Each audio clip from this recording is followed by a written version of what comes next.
There is a movement gaining momentum in our country which hopes to transform the world. Although its members are from diverse backgrounds, they are drawn together by common beliefs and objectives. They see mankind at the threshold of a new era, at the beginning of a new consciousness, which will usher in a time of peace, harmony, and unprecedented progress. I'm Dan Wheeler, and I invite you to join me as I look into the New Age.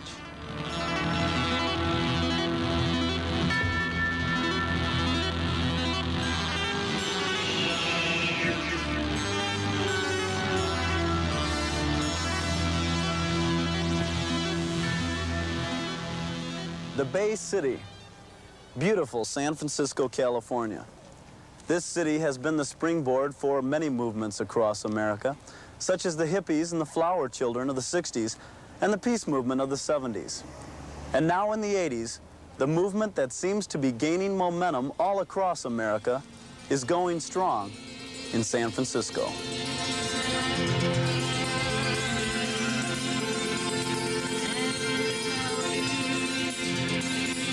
The Civic Auditorium here was one site of the 1983 Mind, Body, Spirit Festival, sponsored by the Unity and Diversity Council, a New Age organization.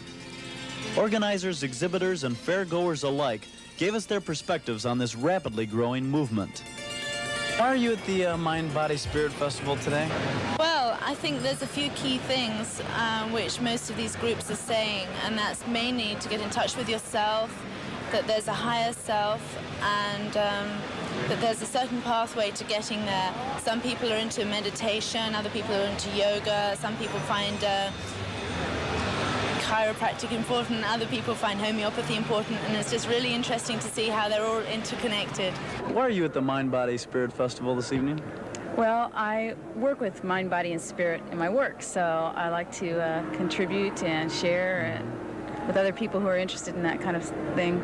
In what ways do you work with the mind, body, and spirit? I do healing work, and I have a children's program up in Mount Shasta, where it's a holistic program, so it's mind, body, spirit. Work with music and dance and relaxation and healing, things like that. Why is a festival like this important? Because we need to have direction, you know. The ways we've been, the old ways no longer fit with today's, what people want today. We can't do it the old way. We need new ways. The most exciting time, I think, in the whole history of mankind, when we can either destroy ourselves or move into a new and wonderful golden age. Peter Caddy is co-founder of Findhorn, which is a community located in Scotland. Findhorn has astounded the world by turning its cold, soil-poor North Sea Peninsula location into an Aquarian Garden of Eden. The New Age community credits its spectacular success to communication and cooperation with nature spirits. Now, Mr. Caddy, you talk about a New Age, and we heard those terms a lot. What does the New Age mean to you? Well, we're moving from the Piscean age that's been going for about the last 2,000 years into the Aquarian age, which some say is a new age. Each 2,000 years there's a new age. And so different energies are coming in, and the old forms are breaking up to make way for the new. What is going on? What's the New Age? The New Age to me is sort of a synthesis of technical and spiritual values that are kind of meshed together to enhance our experience of life. The festival, sponsored by the Unity and Diversity Council, certainly demonstrated great diversity. The 140 exhibitors ranged from the highly scientific to the extremely mystical. Festival goers by the thousands were offered technical, psychological, and spiritual remedies for the problems facing mankind today.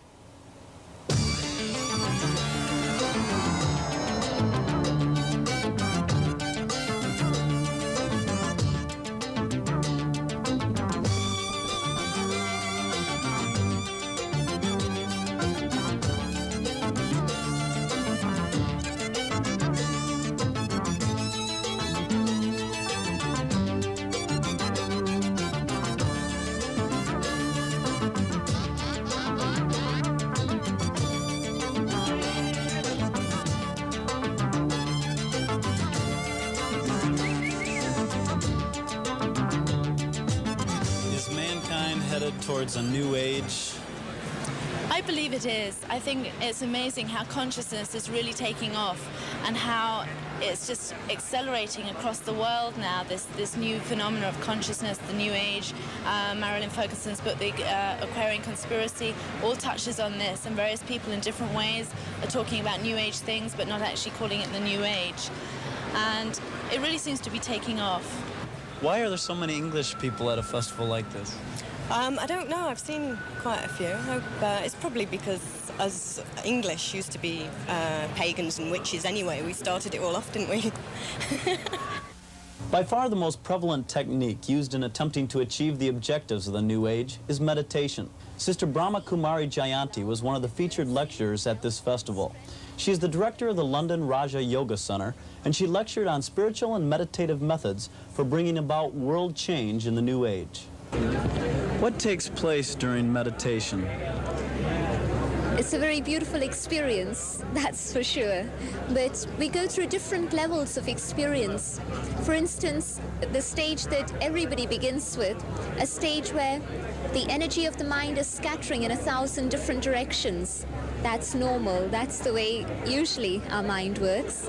But then in meditation, the intention is to channel that energy, to control the energy of the mind and focus it in one direction, towards the Supreme.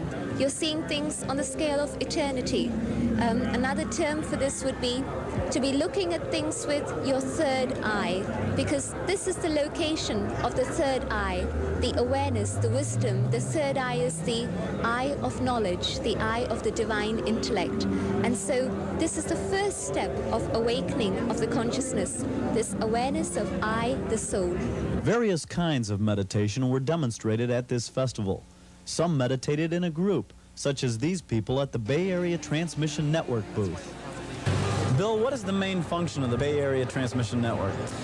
The main function of the network is really twofold. One, the practice of and the dissemination of the use of a new form of group meditation called transmission work, which is essentially a form of meditation that is a service. It's not meditation for one's personal spiritual development, but rather for spreading spiritual energies out to the planet wherever they are needed.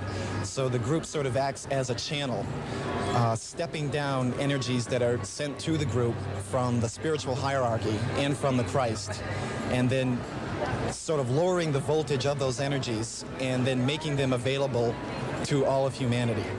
Now, the second function is to spread the word of the reappearance of that being who is known as the Christ in the West and known as the Bodhisattva or Maitreya Buddha or the Imam Mahdi in the East, the world teacher. Dave Hunt is the author of Peace, Prosperity, and the Coming Holocaust, The New Age and Prophecy. His book documents the New Age movement from a biblical perspective. He was at the festival, and he gave us his views on what was going on. The New Age seems to me to be rather a misleading euphemism because it's very old. Most of what you see is acupuncture, yoga, Tai Chi, whatever it is. Most of it comes from the Orient also, which is rather interesting. So it seems to me to be more old occultism rather than New Age.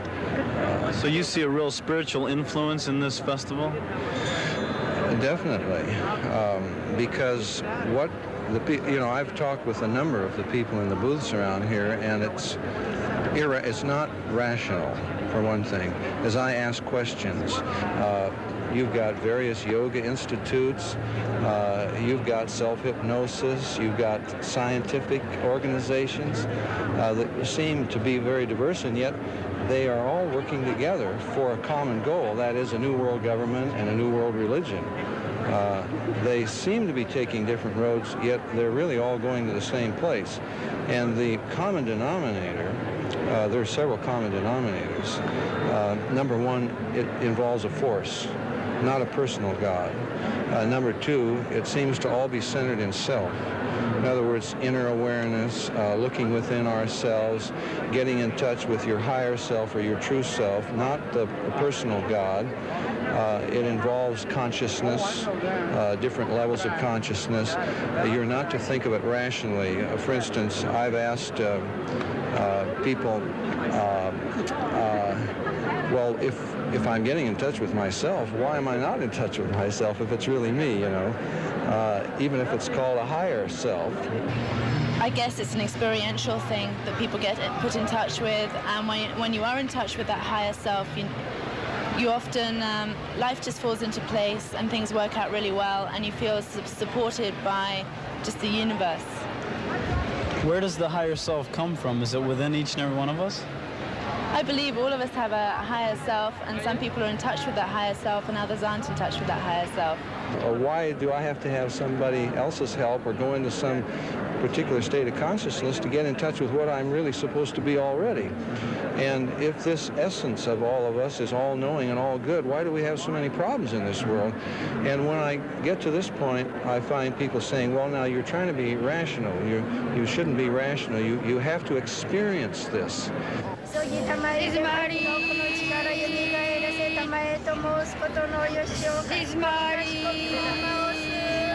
I say, for instance, to the Mahikari people who want me to experience a force. It involves a force, getting in line with the chakras and with some universal force. And I say, how can I don't want to buy a package at a store if I don't know what's inside the package, you know. So do you have something that will explain this a little better? And they say, well, no, you shouldn't. You can't be rational about it. You have to experience it first. And I say, well, that could be like jumping over a cliff, you know. You tell me just to jump and experience it first, but that could be the end. And you know, the Bible says there's a way that seems right unto a man, but the end thereof are the ways of death. What do you think about this festival? My wife likes it. How come you don't? Or do you? Well, I don't buy half the things they preach here. It's just not my religion. What are they preaching here? You can't touch my ankle or get my head well, as far as I'm concerned. So in other words, you think that they're trying to combine the spiritual in with the physical things they're doing too much? I think they're making it up as they go along. Doesn't seem to be a rhyme or reason to it. A buck. Ma'am, and how about you? What do you think about this festival? Well, my whole heart and soul and mind is in it. And I believe in all of it, and I have for many years. And contrary to what my husband has just said, when we are alone and after it sinks in, he comes out with things that he has absorbed. I really love these people, and it really saddens me because I think they're lost, you know. I think they found something that is all within themselves. What they need is help, not from some force, because a force is irrational. They need to know the God, the true God, the creator of the universe, who came as a man to die for our sins, Jesus Christ, who paid a debt we could never pay. And in my opinion, that's the only hope, not getting in touch with a force. Coming up before. Cheryl, you call yourself a clairvoyant. What is a clairvoyant? I think it's always a person that has inner sixth sense, really, and just feels things without being able to really just... anybody can look at cards and everything and read them, but you must have a feeling that goes with them, and therefore you get this inner sense, and the feelings from hands and the crystal is quite incredible. Is this a spiritual power? Yes, I think so.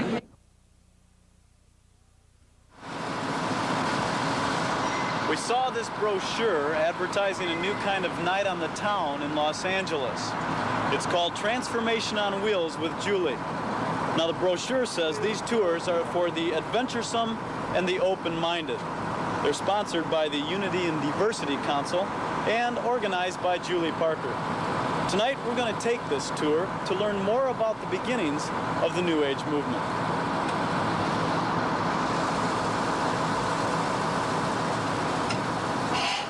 Our first destination is a Zen Buddhist temple. Tour organizer Julie Parker uses the travel time to give the participants an introduction to Zen Buddhism. Zen is designed to help us overcome all of these feelings that we can't cope, that we can't stand it, that life is too much for us, that we've got to constantly be changing our environment to suit us. And if we really wanted to try some Zen practice, we would just put ourselves on a bus with the most unbearable conditions and practice endurance, because Zen is harsh, Zen is severe. It is a path that doesn't appeal to very many people, but it is a path that promises tremendous strength, tremendous breakthroughs into what is real in life. Arriving at the temple, the group is escorted into a Zen meditating room for a lecture from a Zen master. Zen, of course, is a Buddhist practice, teachings of the Buddha. But unlike some forms of Buddhist practice, it's based very strongly on Zazen, or meditative discipline.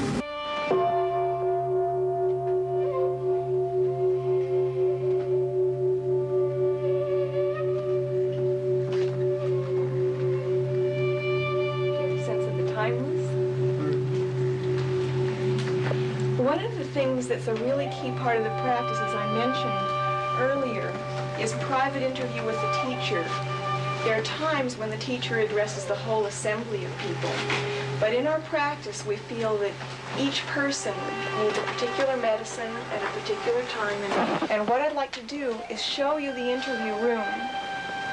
It's just through here, and if you can follow me and then just quietly come in, take a look, and then pass on so the next people can get in.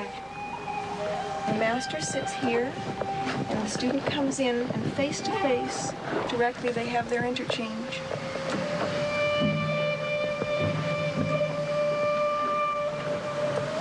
It's a very special place.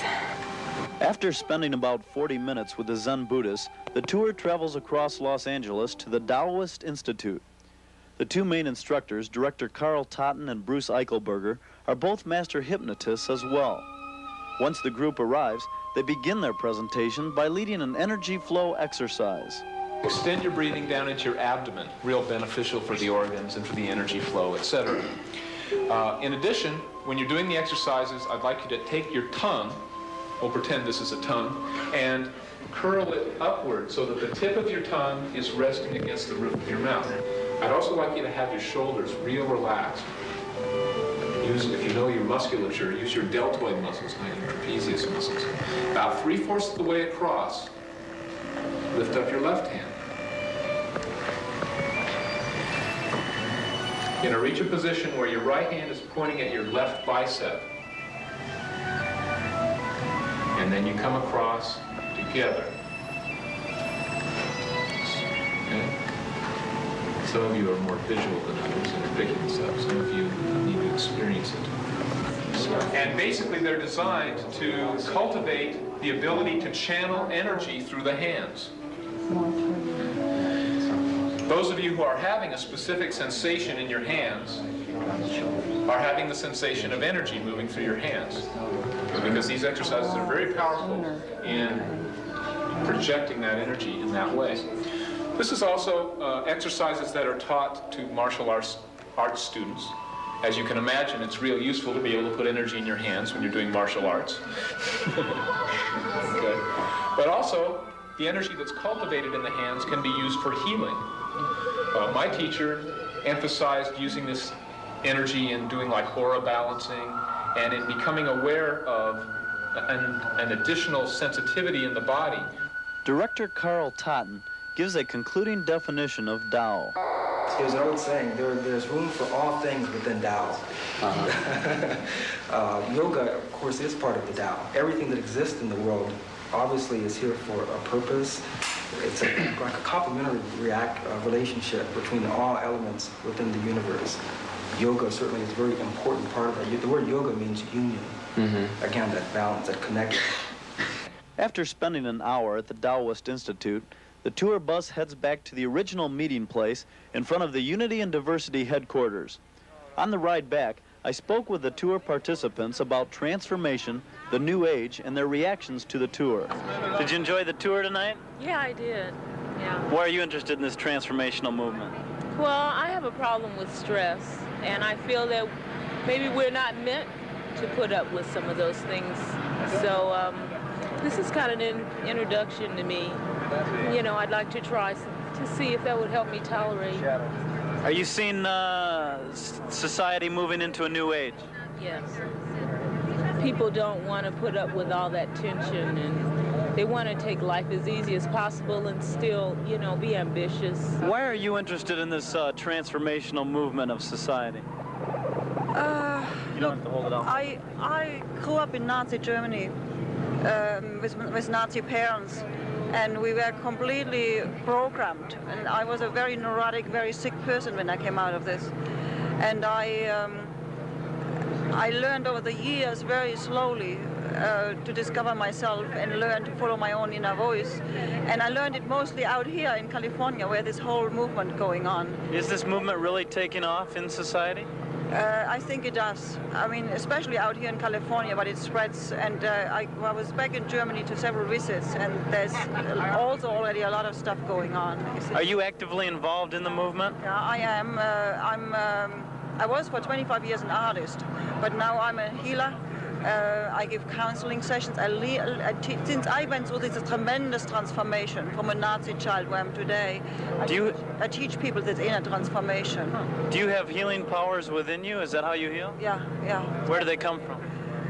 I can tell. I took once a massage class, and my teacher told me I have this, and I started working on people, and I discovered it is really true. I have no idea where it comes from. It comes from a higher source. But I feel it. I feel this energy going through me. Do you know what that higher source is? You can call it God or the universal soul or whatever. You have just to learn to be able to tap into it. And how does one learn to tap it? Now, what they talk today in the Zen Center, is stilling yourself and knowing, kind of connecting to your higher self. I actually teach people how to do that, but I can't do that in a short. Sir, why are you interested in the transformational movement? Well, I started with yoga about 5 or 6 years ago, and I realized how much it helped my golf game, because I've always been interested in golf, played golf well. You know, it helps all the muscles, and you're able to make a good turn. In golf, that's the most important thing. We hear a lot about New Age that we might be moving into through this transformation. Do you think it's happening? Oh, I think so. I think people are getting close together all over the world, and I think that's what this is all about. What did you think of the tour tonight? It was very interesting. I'm really interested in Tai Chi. Oh, is that right? Yes, because I'm going to get that chart. I'm going to learn Tai Chi, and because we're going to China in July. And everybody's doing Tai Chi Chuan, so I think I'm going to learn it. The New Age movement attempts to pull together all the religions of the world into one belief system. That belief centers around self-realization or finding the God within. The movement has been successful in gaining the support of many religious cults. Mary Kay Lentz is a follower of the Indian guru, Bhagwan Sri Rajneesh. In what ways is Bhagwan Rajneesh part of the New Age movement? Well, one of his basic messages is that we're all Buddhists and that we just don't realize it. And his purpose, he feels, is just to make us wake up to the fact that we're all gods and goddesses. And, you know, that's what the New Age really is about, is people awakening to their own divinity. Do you think we are? Oh, yeah. Yeah. I think I am too, but I just haven't realized it yet, unfortunately. Mary, what does the New Age movement mean to you? The New Age movement to me means an awakening in the hearts of people and in the minds of people. And it means a quickening in consciousness. Somehow people, I guess I believe that we're all evolving, not just physically but spiritually, and that the New Age is kind of a quickening of that whole evolution to bring paradise onto earth, or Shambhala, or whatever you want to call it, heaven onto earth. My name is Ravi Maharaj. Ravi is spelled R-A-V-I, and it's short for an Indian name, Rabindranath. Maharaj is my last name, but it really used to be a title. Today I use it as a last name. And it means great king. I have such a name because of the caste I was born into. And that caste is called the Brahmin caste. In Hinduism, the religion into which I was born, the caste system is very central. And my father was a Hindu priest, a guru, a yogi. You know, some years ago, we would hardly have heard these terms, guru and yogi and so on, but today virtually everybody knows them.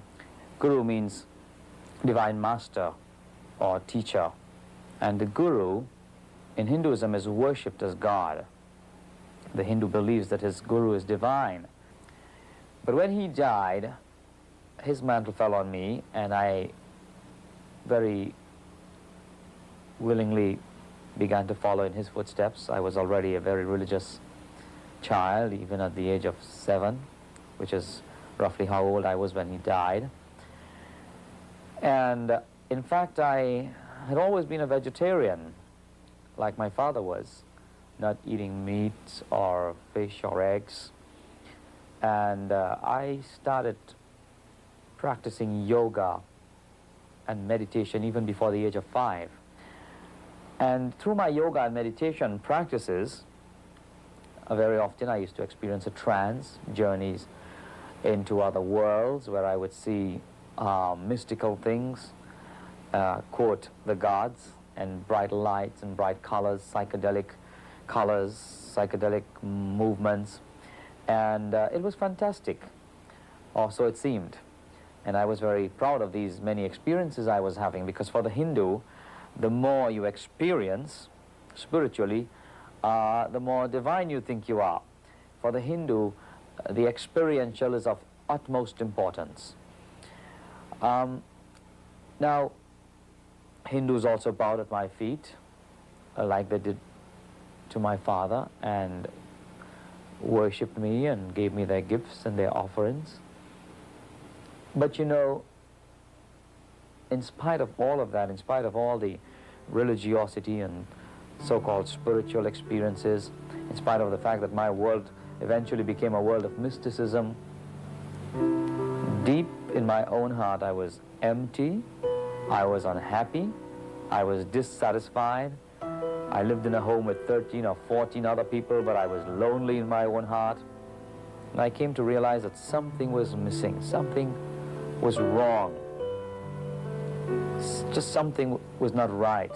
And I began to search for the truth, for the real truth, earnestly and sincerely, with my whole heart. I searched within Hinduism, I searched in the Hindu scriptures, I searched in my own Hindu mystical experiences, but still I was empty. In spite of the fact that I had to believe as a religious Brahmin Hindu that I was divine, that I was perfect, yet I knew that I was just a sinner like everybody else. I knew my own imperfection, I knew my own limitations. I knew that I was not God. And I wanted to find forgiveness for my sins. Also, having believed very sincerely in reincarnation, that when I died I would come back again. Yet that did not hold out any real hope to me. Just to die and come back, and to die and come back again and again, doesn't hold out any hope. I wanted to find a real hope, a hope beyond the grave. And I wanted to find a real hope in the sense that, having found it, I would somehow know where I'm really going. We're going and going and going, but where are we really going? I had important questions in my own heart. Who am I? Why am I alive? What am I really doing here on this planet? But also, where am I going to? I wanted to know. And in my most desperate hour, having locked myself away in a room for about 4 days and nights without eating, drinking, anything, without talking to anyone, an Indian lady came to our home and shared with me the message of the gospel of Jesus Christ. And she said, Rabbi, God loves you, and Jesus Christ died on a cross to forgive all your sins. And God wants to come into your life, but he would only come through Christ, who said, I am the way, the truth, and the life. No man comes unto the Father but by me. Well, I argued a lot with her. I told her I would never ever become a Christian, not even on my deathbed. But she was very kind and very cool and very loving and friendly and understanding, and she tolerated me. But the words she shared with me really spoke to my heart. They convicted me. God showed me that Christ is the way, that the way to God is through God, namely Jesus Christ himself. And after much inner battles and turmoils and conflicts, after about 3 weeks or so, I finally went on my knees and prayed a very simple prayer because I really wanted to know the true and living God. I really wanted to find the truth. I really wanted the answer. And I prayed a simple prayer asking Christ to come into my life, to forgive all my sins, to help me to find the true and living God. I prayed that prayer sincerely. And the tears began to flow down my cheeks. Because when I prayed that prayer, something really happened in my life. It was only then that I realized that all the many, many mystical experiences I was having, psychedelic experiences without drugs, all the visions that I had of seeing the gods and so on, were all part and parcel of the darkness that was in me. God set me free from all of that, and Christ, who said, "I am the light of the world," entered my life and made me a brand new person. God gave me a much more fantastic hope, a hope to be with him in his kingdom forever and ever. And I found the answer through Jesus Christ. Today I know who I am, I know why I am alive, I know where I came from, and I know where I am going. Eric Piment is an editor for Cornerstone magazine, and he has researched the New Age movement for a number of years. He capsulizes their views for us. The concept of personal transformation is key to what the New Age movement is all about. The idea is that man has within himself the powers or the abilities or the qualities which will enable him to achieve all that he ever desires and all that he ever needs. Basically, people in New Age philosophy think that man is a divine being who is hampered and harnessed by misinterpretations and poor concepts. They believe that man's problems can be solved by freeing his thinking, by freeing the processes of thought within himself, and by tapping into a divine potential which exists within all of us. Sometimes it's called a life force, sometimes it's literally called the Force, as it was in Star Wars. Sometimes it's called Ki, as in the Chinese term, Japanese term. Sometimes it's believed to be prana, a Hindu term for a divine essence that permeates all of us. So whatever the term is used, if there is a divine force which we can all tap to solve all of our problems, or to basically realign misaligned energies within our bodies. One of the preeminent premises of New Age philosophy of people that are looking for a New Age is that we all need to transform our minds and transform our thinking. Our consciousness needs to be changed. Our purposes and values need to be altered. Nobody has the final truth. Nobody knows all the answers. Nobody has it all down pat. And so the New Age philosophy depends on this constant synthesis. Dave Hunt, author and researcher, is a recognized authority on Eastern mysticism, the New Age movement, and biblical Christianity. He comments on the background of the universal consciousness concept. You see, there again it ties in with Hinduism because the whole New Age movement comes right out of Hindu Buddhist occultism. And in Hinduism, the main goal of yoga, for instance, is called self-realization. Now, Abraham Maslow's self-actualization is just the yogi's self-realization dressed up in Western terminology. And the goal of yoga is to realize that I'm God, to realize that Atman, the individual soul, is identical with Brahman, the universal soul. So when they're talking about getting in touch with the higher self, what most of them mean, that would be the initiates who are really into this.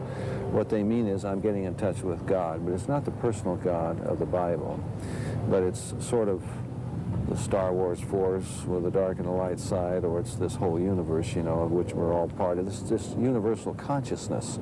That's what I'm tuning into.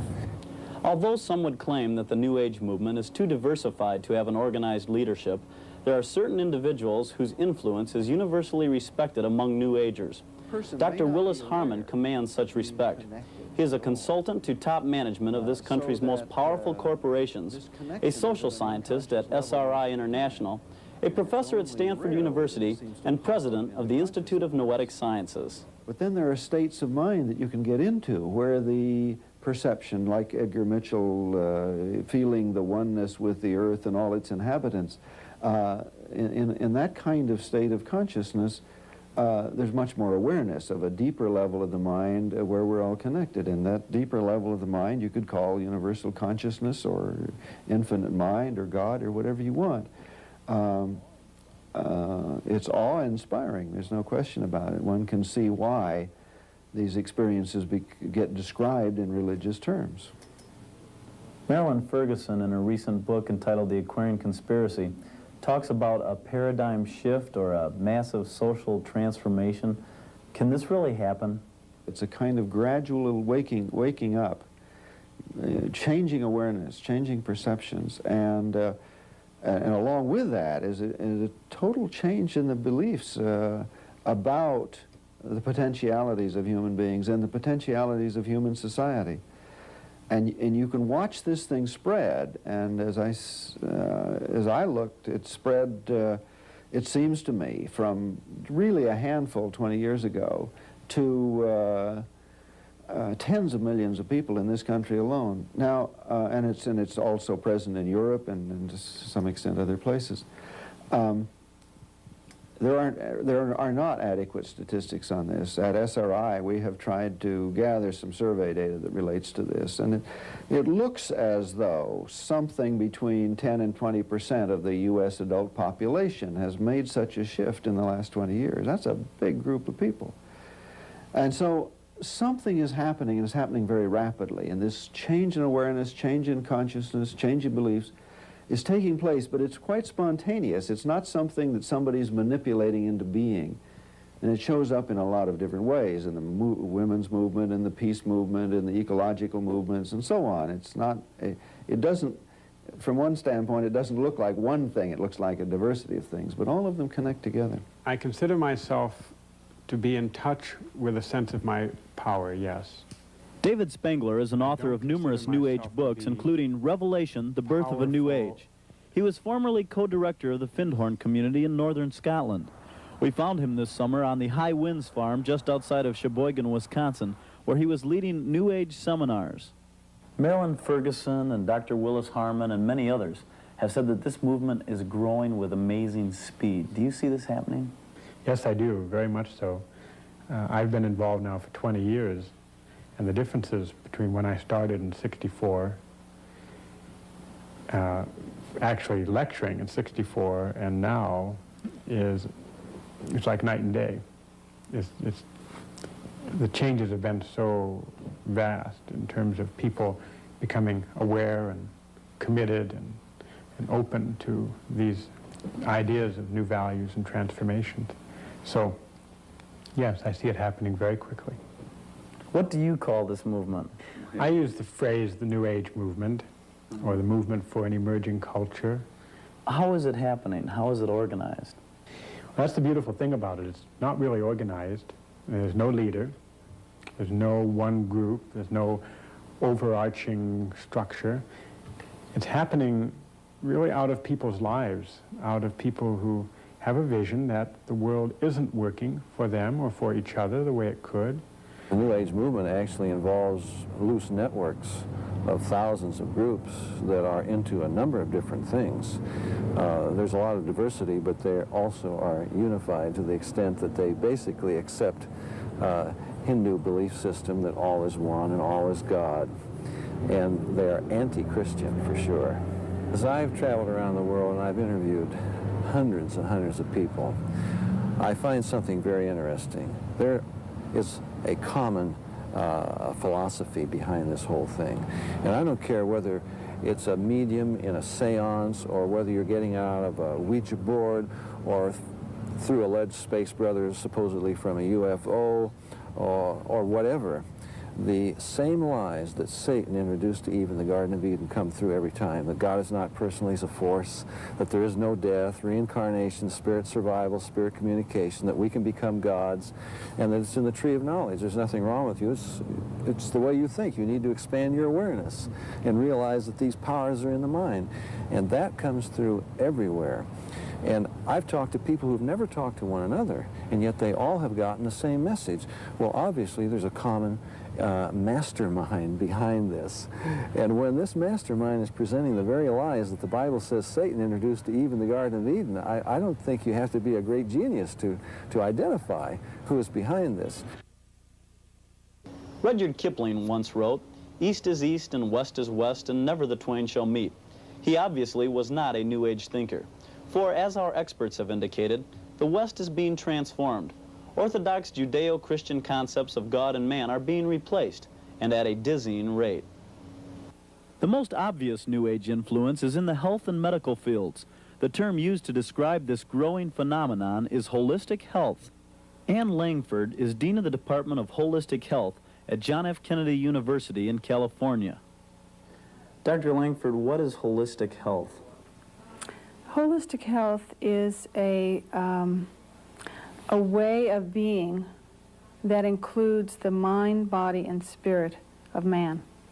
And it's, by holism, it means the interaction between all of them, the mind, body, and spirit. And it includes the person's feelings, their spiritual attitudes, their emotions, and whatever else is included in that person and their relationship to their environment. So it's well known, even in the medical field, that there's a real correlation between the mind and the body. And what we're doing is bringing in, holistic health is bringing in the spirit too. Robert Thibodeau is the owner of one of the largest esoteric bookstores in the Midwest. He comments on the interest in holistic health. Acrobatics, we have books on all kinds of healing, whether it's psychic or mind power, or whether it's ginger compresses to get rid of cysts, or any kind of healing form we can. A lot of doctors, in fact, we just sold a ton of books yesterday to a home medical clinic out in the suburbs that's real expensive. And they've got all the what science has, they have. They want more. There aren't enough answers. Science alone does not have all the answers. The man who has all the answers probably doesn't have a heart. So we're in an interesting time where mysticism and science are trying to blend. Paul and Terry Reiser have recently co-authored a book with John Weldon on the holistic health movement. Paul is an MD in family practice. One of the concerns we have is that what are basically religious, spiritual, mystical concepts are being promoted under the guise of some sort of neutral middle ground. For example, giving credits for Touch for Health, for continuing medical education or nursing education. Another area where this is happening is in efforts to, in a sense, change the definition of medical care. Right now, the Board of Medical Quality Assurance in California is considering, what are we going to call medicine? If you just call yourself a healer, is that good enough? And should we deregulate this definition of a health care person as someone that's had a certain number of hours? Basically, what we may be seeing is religion being promoted under some other guise, as some kind of neutral care for the public at large. Some holistic health practitioners believe this life force can communicate with a person and actually diagnose their disease for them. So the goal is to establish a dialogue between the patient and the force. Ann Langford uses this concept in her healing workshop. It's a workshop that I give that involves getting people in touch with the creative unconscious through writing, through drawing, through imagery, through visualization. And when you can get in touch with the creative unconscious, we can really look at the issue of disease and get images for your, or whoever, you know, disease it is, and also get in touch with the life force. And when a person can dialogue between their disease and their life force, they can get some real communication going and a sense of what they need towards healing. What's their next step? So the workshop that I do, that I call Healing Stories, has to do with working with the unconscious. Though holistic health involves some physical therapies, the heart of the movement centers on mind-spirit techniques such as transcendental meditation. Bob and Kathy Story were instructors in TM for over a decade. Bob, what exactly is transcendental meditation? Well, what it is, Dan, is a technique to relax oneself. It's a technique for deep relaxation. What is the goal of this technique? the goal of meditation is really to become a good Hindu.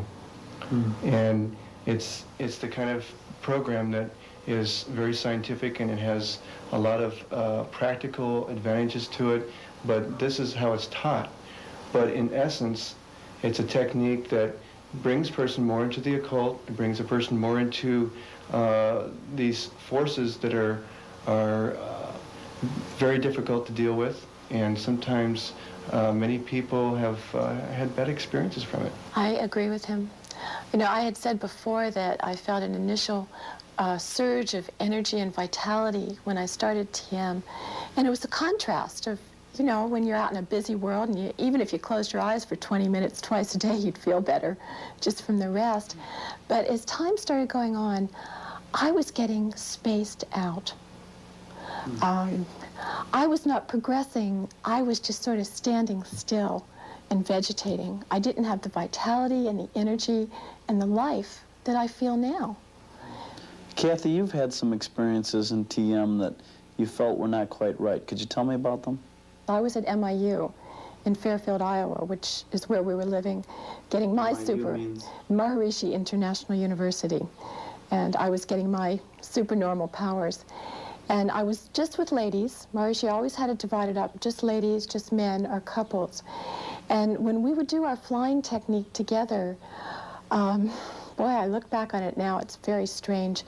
It would be like lots of sounds that would come out, yelling and screaming. And I just remember sometimes opening my eyes and sometimes being a part of it. You know, a bunch of girls, we'd be hopping around the room, just screaming our brains out.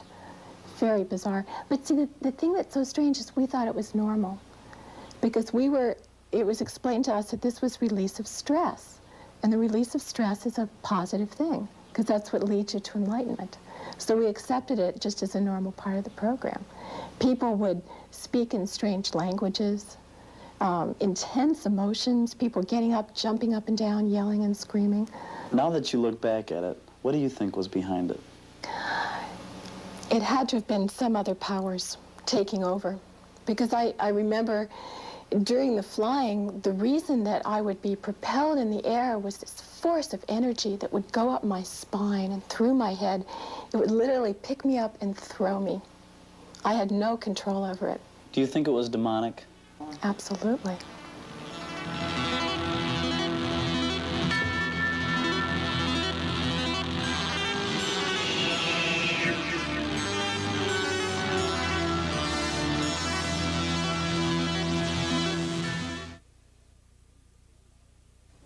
In bringing about a global transformation of consciousness, a change of beliefs, the transformation of our educational system is critical to New Age objectives. Programs of holistic and confluent education are being introduced into public school systems across the country. Techniques such as meditation, deep breathing, and visualization are being introduced as a part of the transformed curriculum. Dr. Beverly Gallian is consultant to several U.S. school systems. Getting the kids acclimated to when they first come in the classroom in the morning, having beautiful Baroque music or quiet music playing, so that when they come in from the noise and the cacophony of the street, they come into a very quiet, focused setting. And starting with neck rolls and acupressure techniques where you can massage quiet into your head. Just get a good sense and sharpen up your senses in your body. And doing some deep breathing, and then maybe holding hands with the kids in the class in a circle. This is for kids and adults of all ages. And while you're deep breathing, listening to the music, just letting the life energy in each person flow in a circular motion around the group and bring a balanced harmony to the key energy circulating around the group. Some of these techniques that you're talking about, relaxing and breathing, are they really all that new? They've been around for ages. They've been around for ages, but they have not been used in formal settings. And with the emphasis now on, people are becoming smarter. We're no longer content to be sick, to be stupid, to be not knowing, to be controlled by forces outside of ourselves. And in our own innate desire to be in command of our own lives with our own internal wisdom, what's happening today is we're seeing a cataclysmic breakthrough in consciousness, that we're starting to seek out ways in which we can once again return to the gifts of our own nature, the harmony within ourselves.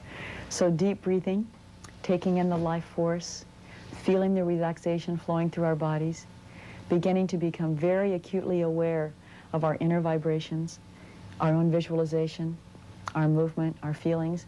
We're beginning to realize that as our sensory receptors become sharper, we are able to learn and take in much more information than we were in the past when we weren't using our own body systems. Could you give us some specific examples of how these techniques are actually working with individual children? Sure. Little kids who are language deficient, we call them ESL, English as a second language, or non-English limited English speaking. They're super to work with because these kids have very severe problems in both Spanish and English, or Vietnamese and English, whatever the language is, Korean and English. And so we do a lot of dance and movement and imagination activities with the kids. And in this one particular activity, one of my teachers taught her kids how to travel inside their body. And they would look inside their body and see what was there to see. Inside of me is, and then they'd open their eyes and they'd say, and outside of me is. So they could continually get a balance between going within their own being and be very sensitive to their own inner vibrations, as well as the outside.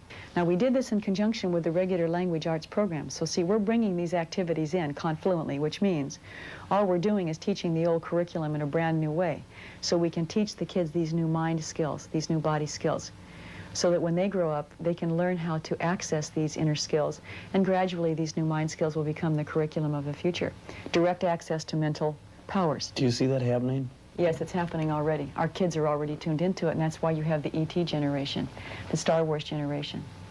When you say, may the Force be with you, kids have an intuitive sense that that means there's a higher power flowing through us.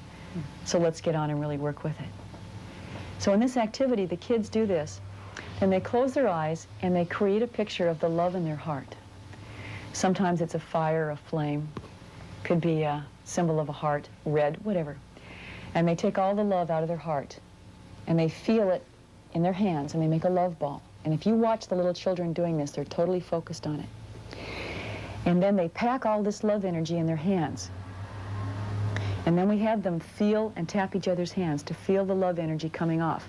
And of course, we know from the energy flow in the human body, the energy does flow off the hands. So what we're really doing is saying, here is a better way to teach what you already need to teach. And while you're teaching the old, here are some new things you can also teach. So we really bridge the two worlds. And what the kids are doing is, the kids are responding extremely well to the activities because the kids are already there. We live in a visually literate society. We're living in a society where kids are very interested in things such as mysticism, psychic phenomena, out of mind, out of body experiences, because they're born with that kind of sense that this seems to be where energy flow is going. There is the holistic education network that is all over the United States. It's based upon the belief that we are all divine, that children need to be educated spiritually, they need to get in touch with their higher self. Now, there may be some parents who would be in favor of this, but I think many parents would be concerned if they knew that people who were basically into witchcraft or shamanism were educating the spirits and souls and tinkering around with the minds of their children in public schools in the name of science and the latest educational techniques. We decided to look more closely at the ways that New Age thinking is influencing our children outside of the classroom. With me is Don Hancock, co-producer on this project. And Don, I know this is an area of great concern for you, being the father of two young children. Yes, it is, Dan, because one of the things that we've noticed is that it's starting at a very early age. The Saturday morning cartoons, the influence, E.T. and Star Wars have been mentioned several times already. They are making a sense that out-of-body experience, the mystical experience, is normal. It's the norm, not the exception. And so we found a lot of books, we found a television program, we found exercises for parents to do with children that all lead them into this same area. That's right, Don, and Bev Gallian mentioned earlier that our children are growing up in a very visual society. And we discovered that there are television programs being produced which contain much of the New Age thinking in it. We have a clip of a program that was produced by the Olive Garvey Center for the Improvement of Human Functioning out of Wichita, Kansas. Gosh, there's no one around today. Troubadour and Cool Cat went on a picnic. And Carla and the wise woman went to play tennis. Anyway, everybody's gone. There's no one to have fun with. Beth, I'm tired of you forgetting about me. After all, I am your best friend. I'm sorry. I didn't mean to hurt your feelings. Oh, that's okay. When there's no one around, though, make your own fun. You can do anything in your mind. Another way that New Age thinking is influencing our children is in the area of children's books. We found many such books in the Chicago area. One is Meditating with Children, The Art of Concentration and Centering. Now, centering is a word which is used in our school systems many times to disguise meditation. This book is written for teachers and parents and encourages them to meditate with children in groups of 7 so that they can learn to contact their inner guide. Don Hancock is with me. Don, what other books have you found? This one I found especially intriguing. It's called The Kid's Whole Future Catalog, and it has a lot of very useful scientific information, such as information on the space shuttle, computers, what's going to happen in the future in electronics. However, also worked in is meditation, which you just spoke about, exploring inner space, and a type of astral projection, out-of-body experience, and it teaches them, which makes it the norm rather than the exception. I have another book here, Don. It's called Meditation for Little People. And this book was written by Ann Langford, whom we interviewed at JFK University. Now, this book really teaches children that the most important thing to do is to love yourself and to talk to yourself through your inner angel. So it actually teaches children that they have an inner guide that they need to contact. Don? Dan, this book is called Our Father, and what it is, it's a terrible distortion of the Lord's Prayer. It takes the Lord's Prayer phrase by phrase and goes through it and explains that basically the New Age concept redefining the Lord's Prayer, and then at the end of it, it tells the children reading it, if you think often about God, you too will become a son man like Jesus after many lives on earth, like the great healer, like Krishna, like the Lord Buddha, and the other shining ones of many nations. So what it does, it takes the deity of Jesus Christ and makes him the same level as Buddha and tells children that they too can ascend to a higher point of living. Don, I have a book by the same author, Joan Hodgson, called Hello, Son. Now, this book teaches children that they travel out of their body and that they do this many times when they're asleep. It also teaches them that they have an aura, and one of the famous men in history with a great aura was Jesus. And it says here, Dear Jesus is a wonderful sun man. His aura is so bright that it reaches everywhere like the sunshine. He always knows when people call to him for help. So really, it's a mixture of occultism with the gospel of Jesus Christ. Dan, the last book I have is The Missing Magical Energy, and I found this particularly fascinating. It's not a teaching book, it's a storybook, and it tells a story of the planet Earth that's polluted, people are unhappy, very similar to what they describe the society today. And what happens following that is that the beings from space see that Earth is in trouble. They get together on a planet around a crystal ball, they build a crystal energy tower and send love beams to Earth. It comes in the form of rainbows, and everybody gets very happy in sending rainbows. And then suddenly, a new being appears to work in the skies with his little rainbow helpers, which, if you send a small fee, you can become a rainbow helper and get magical scrolls once a month. And this is for extremely young children, and it, again, sets this up as a norm. I think the biggest danger in this whole child influence thing is the fact that you and I, having grown up in a society, we have some basis upon which to judge this information. But if this is taught from a very early age, then they accept meditation, they accept astral projection, they accept the fact that one is coming in the clouds to save Earth at some point, and this really sets up the next generation for an Antichrist. The New Age message is not being pushed exclusively among young children. We found it at all educational levels. Mary Maxwell is a former high school psychology teacher in the Chicago area. Is it more acceptable to study psychic phenomena in the classroom than 7 years ago when you first started teaching? Sure. There had been none of it, you know, in textbooks, or hardly any of it. I'd say 7, 8 years ago. But today, you know, you see it a lot more. Are kids more open to it today than? Yeah, I think there's a real fascination with it in psychic fairs. They have so many of those, and I don't think it's just the classroom, but you know, they have psychic fairs all the time in these big shopping centers, so the kids have a real fascination with that. And they see it on television. They see the famous astrologer in Chicago, and every newspaper's got astrology in it. Every magazine's got astrology readings in it, so it's there for them every day to see it. The New Age movement is also making great strides at the college and university level. John F. Kennedy University in California offers advanced degrees in a wide range of holistic and occult studies. Dr. Hatha Surenda is the Dean of Consciousness Studies. JFK University seems to be on the leading edge in this field of consciousness studies. Do you see other universities across the country following your lead? What I see is that increasingly universities are including courses in their curriculum in transpersonal counseling, or in parapsychology, or in spiritual traditions relating to mysticism, or in holistic health. We increasingly find educational surveys happening through various associations related to the area of consciousness, and what we see in those association reports are an expanding base of programs that are doing that. The New Age curriculum does not exclude adults. For example, this course by Louis Tice is offered to employees by several Chicago businesses. Surprisingly enough, a civil service welder employed at Fort Leonard Wood, Missouri, was required by the U.S. government to take this identical course. Dr. Martin Bobgan explains another area where New Age thinking is gaining momentum.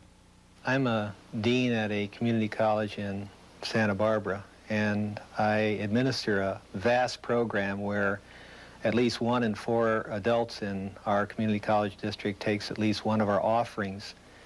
And we have a large faculty of over 400 instructors and a vast variety of subjects. And what I have seen in the last 20 years that I have been here is a greater and greater interest in the psychological arena, particularly a greater and greater interest in mind and the power that the mind has to accomplish certain things. We have a lot of classes that have to do with hypnosis, self-hypnosis, visual imagery, how someone can achieve power over even extreme diseases like cancer. Although it's been demonstrated that the basic beliefs of the New Age movement stand in direct opposition to orthodox Judeo-Christian views of God and man, many are concerned that the New Age theology is successfully corrupting such orthodox beliefs. Sylvia Beadleston is a writer and researcher who has documented many of the New Age strategies. Has New Age thinking crept into the church? Yes, it has. There has been some very, very strong evidence coming back that this is exactly what's happening. They have said very seriously that this is an area that they will have to go into to reform, more or less. You're seeing changes in ideals, changes in doctrine. You've got a different attitude coming through a lot of the churches now, where there's compromise. There's now a swing to a new thought in religion as well. And they have said that in dealing with religions is something that they really can't go in opposition to or meet as an opposing force, but much rather they would actually go through the churches. They would go through and just bring around to this new thought. Did you mention to me earlier that you first started hearing about the New Age in your church? Yeah, only they never called it the New Age, and I think that's one of the things that kept me from really being born again, was because I learned about these things in my church. We could talk about world religions. We had hypnotists come to my church. I went to a mainline Christian church, and I kept feeling all along a greater need as I got older to get into the Bible. So I decided, when I felt there was no faith development in my psychology courses when I was in graduate school, when I was in college, that I would go back and I would go to seminary, and that way I could bring the two of them together. And I was really into all this meditation, ESP, mind control, and they were very open to it. The seminary I went to was extremely open to it, and so I thought, I must be right.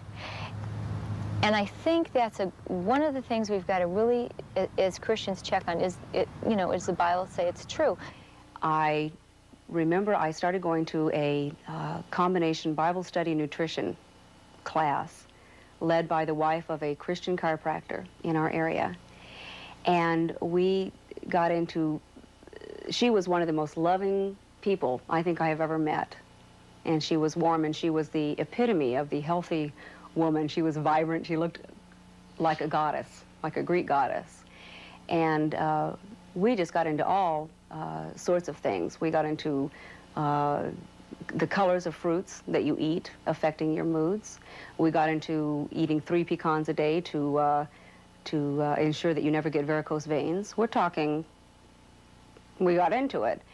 And that was the focus of our morning. I mean, we rushed through the Bible study to get to the nutrition part. I'm very concerned by the fact that many of the New Age beliefs and practices are making their way into the church. Hypnosis, of course, through many Christian psychologists, visualization, positive mental attitude, and affirmations. It's centered within self. The church is getting into self just as much as the New Age movement. In the spring of 1982, this advertisement appeared in 19 major newspapers across the world proclaiming the Christ is now here. On May 14th of that same year, at a major press conference here in Los Angeles, California, a Scotsman named Benjamin Crumb made this very same statement and went on to predict that within a few months, all of humanity would know this. Now, of all times, is the time for that expected event. And it is important to remember that all of the great religions await the coming of a teacher or an avatar. The Christians await the return of the Christ. At the same time, the Buddhists await the coming of another Buddha, the 5th Buddha, foretold by Gautama Buddha. And they call him Maitreya Buddha. And they expect him now at the dawn of the New Age. At the same time, the Muslims await the Imam Mahdi. Some of them believe he is already in the world. The Hindus await the return of Krishna, or the Bodhisattva, and the Jews, as always, await the coming of the Messiah. I speak out of the esoteric tradition, and esotericists know all of these under one name, the World Teacher, and await his return now at the dawn of the New Age. Whatever happened to this startling prediction that the Christ would declare himself to a waiting world by the spring of '82? Who is Benjamin Crumb, and where does he get his information? And what is the Tara Center, the group responsible for organizing Crumb's international tours and media appearances and the ad campaigns? And why, 1 year later, are they still working hard to promote this message? We decided to come to Los Angeles and visit the Tara Center to find out. From the point of light within the mind of God, let light stream forth into the minds of men. Let light descend on earth. You are watching members of the Tara Center recite the Great Invocation. This is a prayer that is used in a form of group meditation called transmission. During transmission, spiritual energies are delivered into the group by the spiritual hierarchy. May Christ return to earth. From the center, where the will of God is known, let purpose guide the little wills of men. The purpose which the masters know and serve. From the center, which we call the race of men, let the plan of love and light work out, and may it seal the door where evil dwells. Let light and love and power restore the plan on earth. Why is the Great Invocation so important? This is a world prayer that was given out by the Christ in the form that we use right now in 1945. And the invocation is like we speak of a mantra. There is power in these words. And by saying these particular combinations of words, we are able to call forth these energies. It's like a special way of addressing hierarchy and saying, please send through the energy now. We are prepared to deal with it and to work with it. This Christ, is this whom the Christians would call Jesus Christ of the Bible? Jesus is the person who at the beginning of the last age, they call him, brought forth a message of love. He brought forth the teaching that said, love your neighbor as yourself. The Christ is the name of the person who is actually an office in the spiritual hierarchy. Okay. And the Christ worked through this person, Jesus, 2,000 years ago and brought forth that teaching. These are terms that are coming from a set of teachings called the Ageless Wisdom Teachings. What is the spiritual hierarchy that Tracy just talked about? There is a group of advanced beings who are formerly people who have passed through the evolutionary cycle on this planet and who stand behind human evolution and the evolutions of the other kingdoms of nature and help us out. They're mostly unknown to us people, but periodically, as she says, one of them comes forward with a teaching for the age. And this spiritual hierarchy is led by the one we know as the Christ. And the various religions of the world have their own name for him. He's known to the Buddhists as the Maitreya Buddha, to the Muslims as the Imam Mahdi, and so forth. Each major religion has a name for this being. We know him as the Christ. He worked through the Master Jesus, who is one of the members of the spiritual hierarchy during the last time, 2,000 years ago. This time we understand that he has come in his own right to the world and is currently living in an apparently physical, normal body like you or I have, as an apparently normal, regular person. What is the basis for all of this information? I've never heard this before. The teachings were brought forth from Tibet through Alice Bailey and Blavatsky by a member of the hierarchy whose name is D.K. Djwhal Khul. And Djwhal Khul brought forth a portion of the Ageless Wisdom, which Ageless Wisdom means that this knowledge has been given out as humanity is ready from time to time, and now we are mentally prepared for this stupendous event. So DK has brought forth a bit of the teaching for our consideration. Are you people a little bit embarrassed because last spring you put out an ad worldwide that Christ is now here? This Benjamin Crumb said he was going to be here within a few months. He never showed up. What happened? Well, it's not that he never showed up. As far as we're concerned, he is where he is, and he has been since 1977. What happened was... But didn't Crumb say that we would all know about him within months? Right, because according to Crumb and the messages and the information that he received from his own personal master, with whom he is in constant rapport mentally, this person is speaking along such powerful lines and is saying things that are so important that it was assumed that people would get interested and want to know who this guy was, would bring him forth into the public eye, and that it was up to the media. This is the whole thing that it hinges on. It's up to the media as representatives of humanity to seek him forth, because it's a news story. Here's somebody who's talking about things that are very important, and bring him to the public eye, because it's a law in the spiritual hierarchy that never at any time can humanity's free will be infringed upon. So the Christ can't just come out and say, here I am, this is what you have to do or else. Benjamin Crumb can't say, here he is, this is what's happening, and take it from here. In the Bible it says no one will point to the country, no one will point to the time and say, lo, he is here, lo, he is there. No one can look right at this person and say, this is him. And because that's infringing human free will. So it was up to the media to bring this message forth. The media didn't respond. Are there a lot of people that believe the way you do, or are you a little group here? No, we are not isolated at all. If you read the newspapers closely, you will begin to see that there are people like Buckminster Fuller and Barbara Marx Hubbard, if you're familiar with their names, that are saying that we are about to experience a planetary Pentecost, and they are referring to a single day. Okay, that's two people. Are there a lot of groups? Are there a lot of people saying? There's a lot of groups in the new, what we call New Age groups, that feel that we are on the verge of somebody else calls it a quantum leap in consciousness.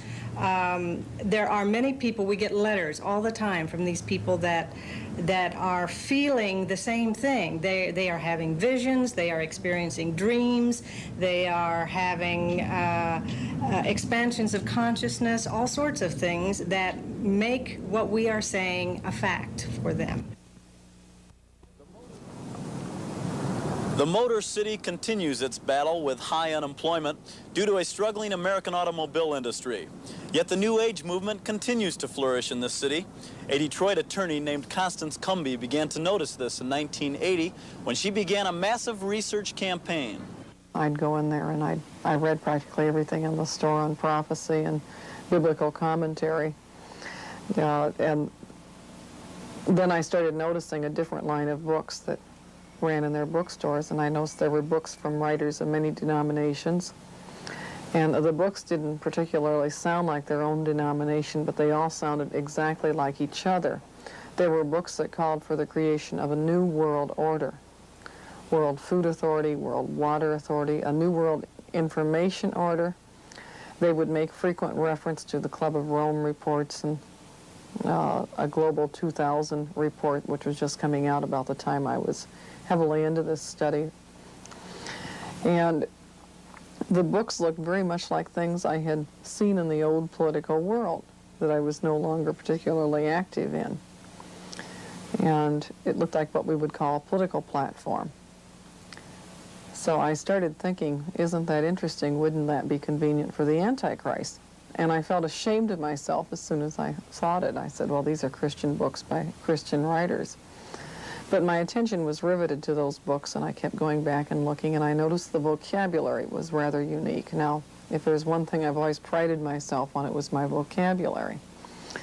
These books, things were done holistically. We didn't live on Earth. We lived on spaceship Earth in a global village on a very crowded planet. We all had to undergo this strange new transformation because we were entering a new paradigm. We had to have a new vision.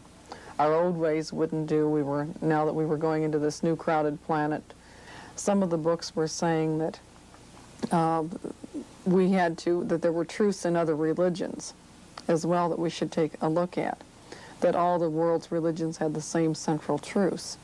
And they were talking about courage for dialogue, and it looked to me like the dialogue was tilting heavily in favor of Eastern mysticism more than the Eastern religions adopting portions of Christianity.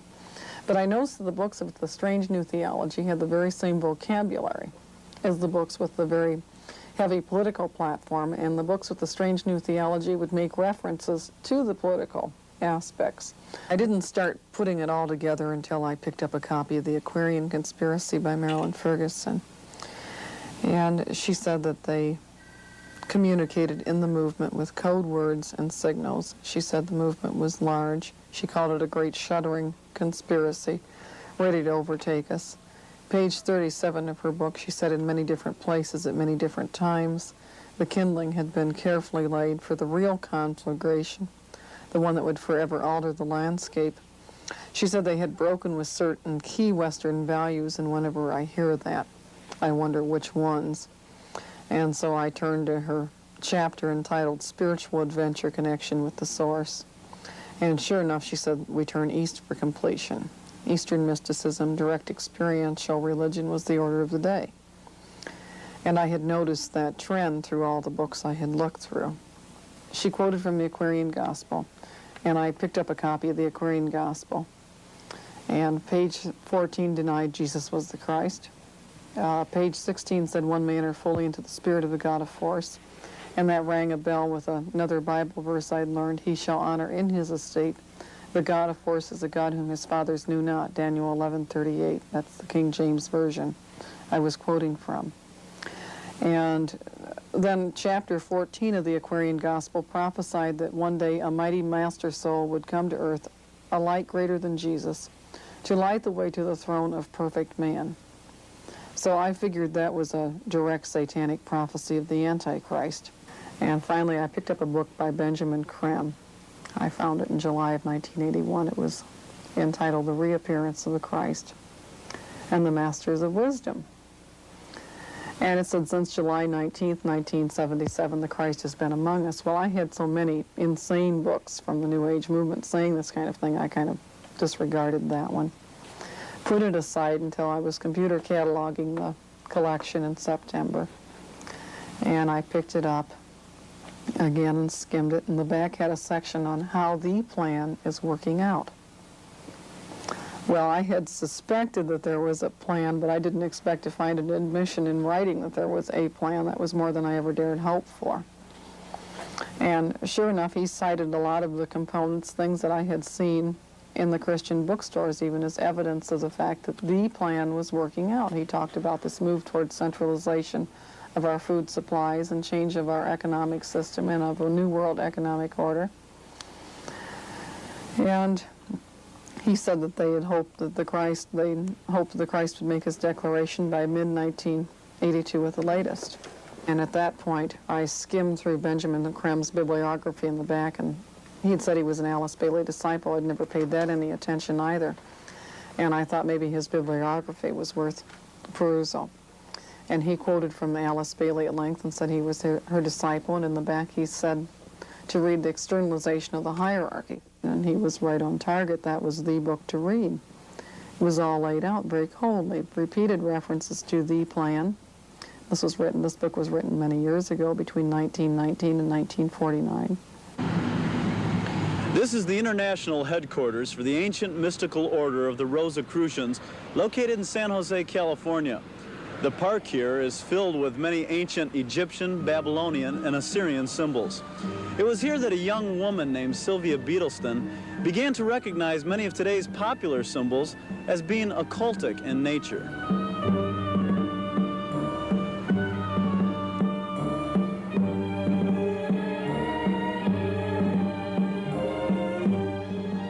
I had been out to our local area here, the Rosicrucian Park Museum, which they deal with a lot of Egyptian and Babylonian structures, and I was really quite interested in the symbolism involved in it, and had been researching through the library different symbols, meanings from Babylon, and found out that much of the symbols were the same, and they were coming up more and more, and on different logos, letterheads. It was fascinating. They were just coming out.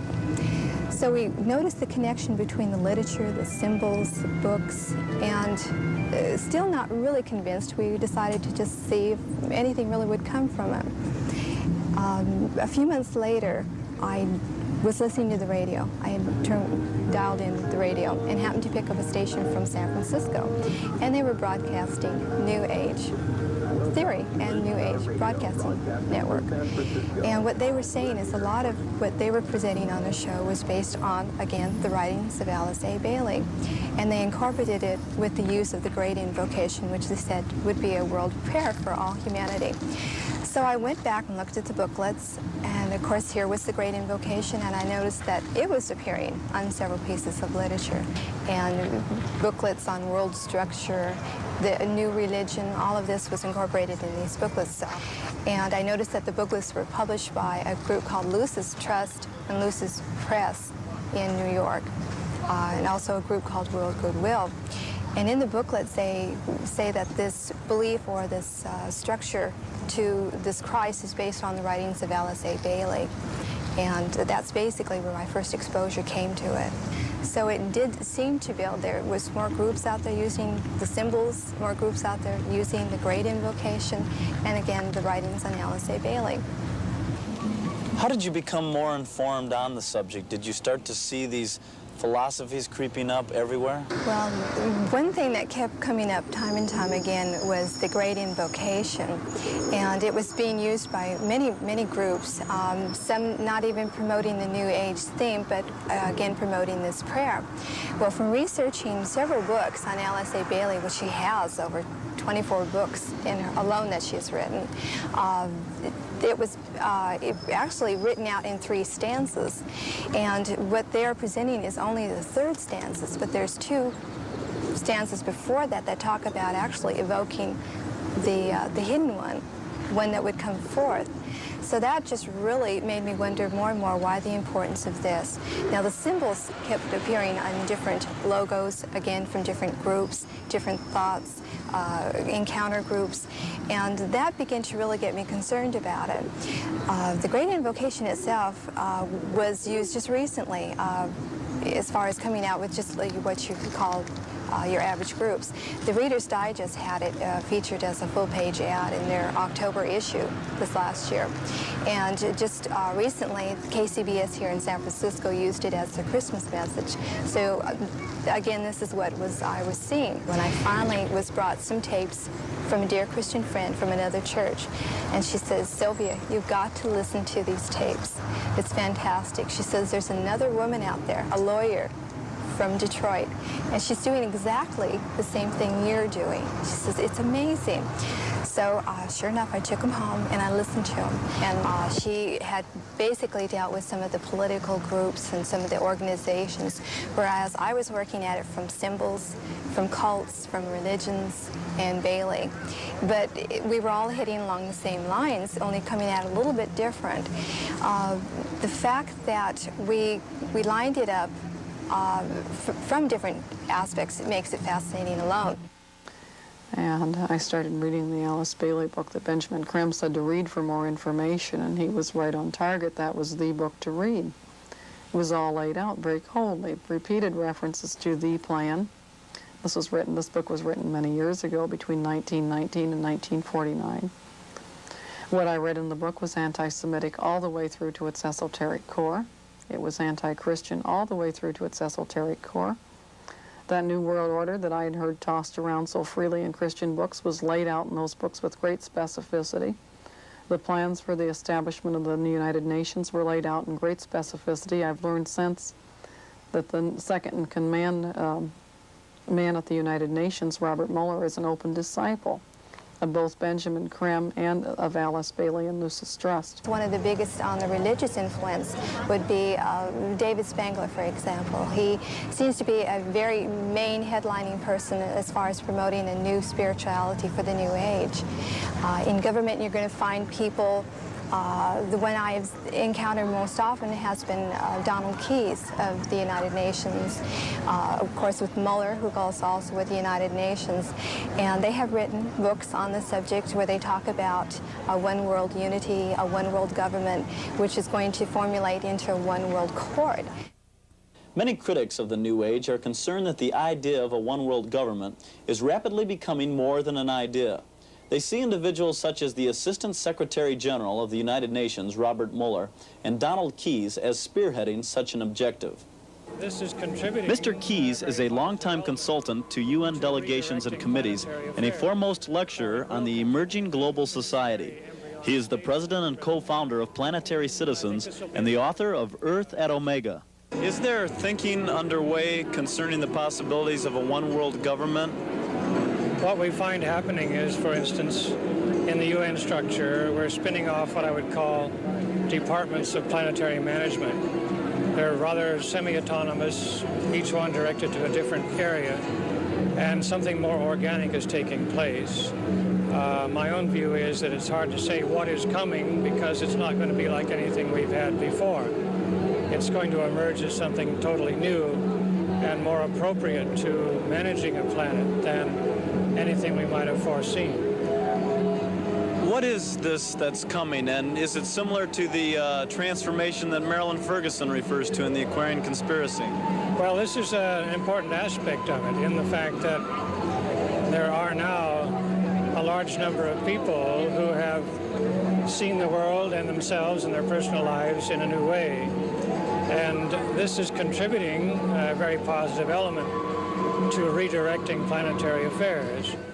Donald Keyes organized the Planetary Congress for the World We Choose, which convened for the first time on June 17, 1983 in Toronto.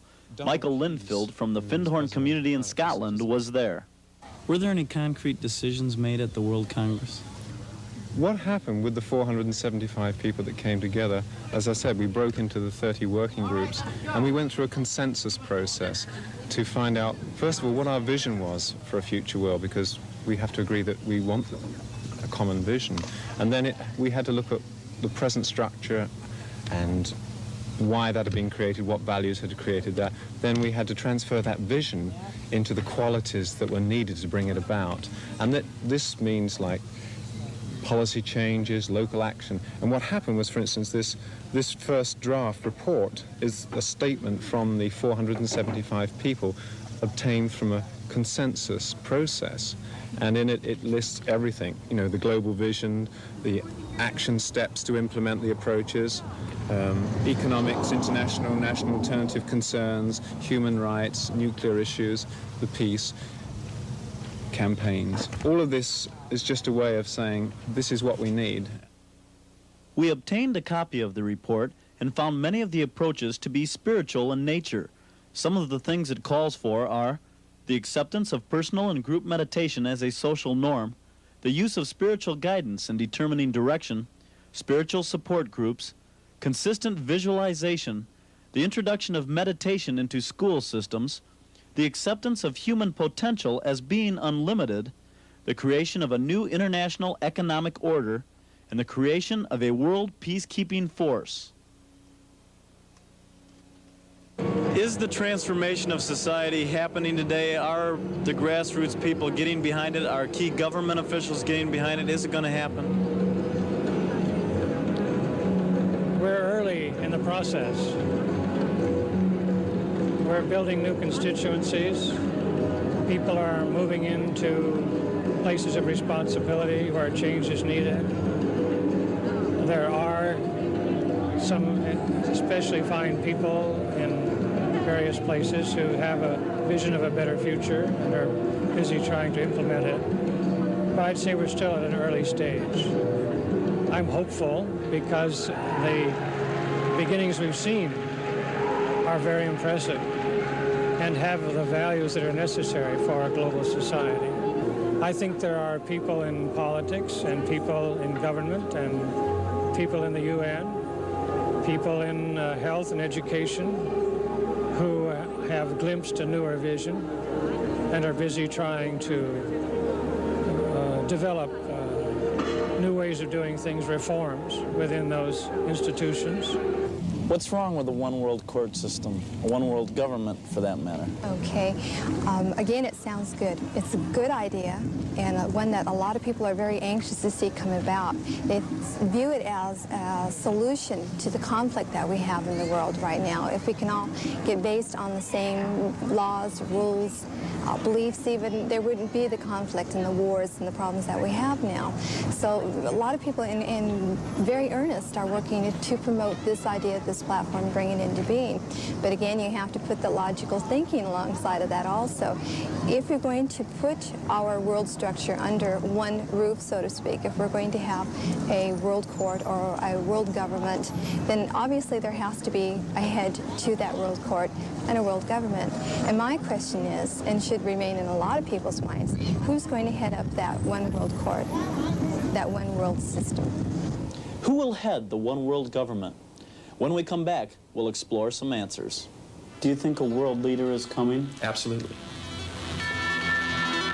As we discuss the possibilities of a one world leader with New Agers, their answers range from the God or force within empowering us to rule as one, to an avatar, a higher God among us, who will merely teach and guide mankind. The late Buckminster Fuller was a featured speaker at this year's Mind, Body, Spirit Festival in San Francisco. In a rare private interview, he shared with us his vision regarding the future world government. We're probably coming into a world integration, we're coming to a democracy probably for the first time in history where we discover that every human being has an electromagnetic field. Very delicate, very difficult to sense, but there it is. And when you're feeling negative, it's negative. When you're feeling positive, it's feeling positive.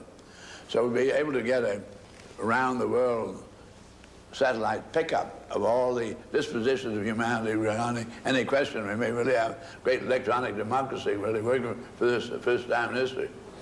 My final question, do you see this great democracy being a one world government? Completely one world, indeed. Who would be at the head of it? One world or nobody. Who would run that government? Nobody. The people run it because you run it from electronically. What do the people want? You can put up proposals, we do this or that, and you find whether people are against it or not. Do you think a world leader is coming? Absolutely. If there's But a it's world a world- leader, will he lead a one world government? It is a world leader of a different sense.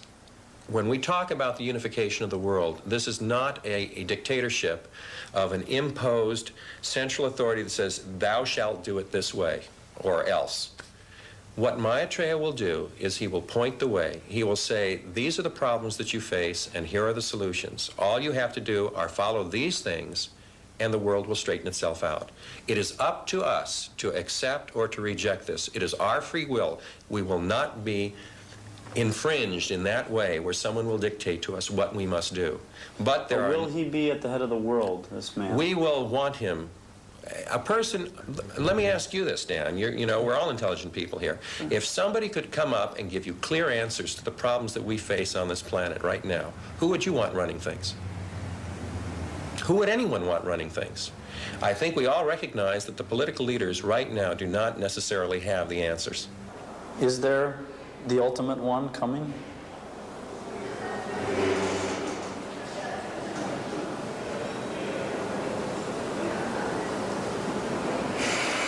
If the ultimate one has come or is with us, it'll come in such a package that we won't even think in those terms. That is, if you are the Maitreya, if you were the real thing, and you came by in the room and I recognized you as Maitreya, we would just be in love with each other. And I wouldn't be going, you're the ultimate. And you wouldn't ask for that kind of acknowledgement if you were the Maitreya. It is only small human minds and organizations who are afraid that things may be lost that kind of keep grasping that it has to be in a certain way. We are the ultimate. This is the pinnacle of human civilization right now. Sylvia Beadlestone's research, just prior to meeting Constance Cumby, led her to recognize similarities between New Age beliefs and symbols and the Third Reich. What fascinated me about it and the Nazi connection was the symbols again, because if you look at a lot of what Hitler used in his Reich, you'll see a lot of the same Eastern Babylonian symbols that I originally started researching with. So that's another way which we're bringing it out. Constance Cumby points to a book by Jean-Michel Angebert, The Occult in the Third Reich, as significant in opening her eyes to the connection. I was startled that when I read Angebert's book, it's a joint signature of two French scholars, I could have whited out every last thing in the book that said the Nazis, the Third Reich. I could have written in the New Age movement, and if I'd really lacked scruples, I could have released it as an up-to-date text on the New Age movement. It was identical. In what ways? Well, they had the same cosmology, they had the same belief system. They both believed in masters of Shambhala. They both believed in the development of an Aryan super race. They both talked about the need for ending the Jewish problem, for a final solution to the Jewish problem. There were many other points of identity. Which New Age texts speak of doing away with the Jews? The Externalization of the Hierarchy by Alice Ann Bailey says that the Jewish problem is the world's leading racial problem, and the world will not know peace until that problem has been correctly solved. She said the three goals of the New Age Christ were to, first of all, restructure Christianity, to abolish Orthodox Judaism, and to give us new revelation. Yet another book that was recommended by Benjamin Creme, The Rays and the Initiations, said the new Christ would not be Jewish. They didn't know what nationality he would be, but for sure he would not be Jewish. That the Jews had forever forfeited that privilege, and that they would be given their own national Messiah, but it would not be the world Messiah. And that the Jews needed to pass through fires of purification in order to learn humility. Well, this passage indicated it was written in 1949.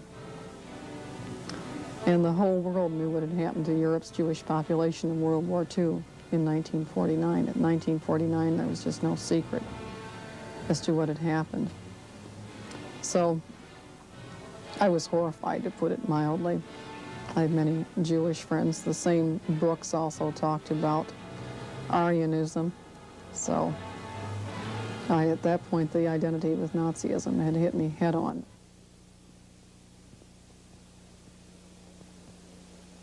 I think it's very well documented that it was a revival of occultism, of Eastern mysticism in Nazi Germany, or pre-Nazi Germany, that prepared the way for Hitler. And I believe in the same way the New Age movement is preparing us for a much larger figure than Hitler, in my opinion, the Antichrist.